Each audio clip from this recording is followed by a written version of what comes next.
এটা এমন না যে কোনো দুর্নীতির প্রমাণ পাওয়া গেছে বা এই কারণে আমরা তাকে সরিয়েছি। রিপোর্টে আমরা দেখেছি যে বিপিএলে অনেকগুলো অনিয়ম এবং দায়িত্ব অবহেলার কারণে বিপিএলে যে ধরনের পরিস্থিতি সৃষ্টি হয়েছে আপনারাই রিপোর্ট করেছেন।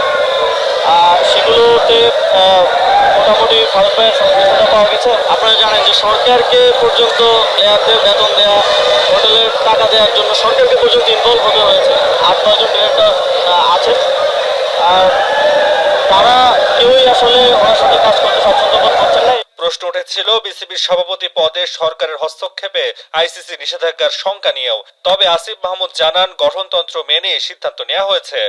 আমরা কিন্তু প্রেসিডেন্টকে অপসারণ করিনি। আপনারা যদি ভালোভাবে দেখেন, আমরা তার পরিচালক মনোনয়নটা তো সরিয়ে নিয়েছি। বোর্ডের যারা আছেন তারা নিয়ম অনুসারে আইসিসির যে গাইডলাইন আছে, যে কনস্টিটিউশন আছে আমাদের ক্রিকেট বোর্ডের, সেই নিয়ম অনুযায়ী কিন্তু আরেকজনকে প্রেসিডেন্ট হিসেবে অক্টোবরে বিসিবি নির্বাচন, সেখানে পূর্ণাঙ্গ 25 জনের পরিচালক কমিটি সহ স্বচ্ছ নির্বাচনের প্রত্যাশা করেন যুব ও ক্রীড়া উপদেষ্টা। নির্বাচনের মাধ্যমে বিসিবিতে একটা লিডারশিপ ট্রানজিশন হবে।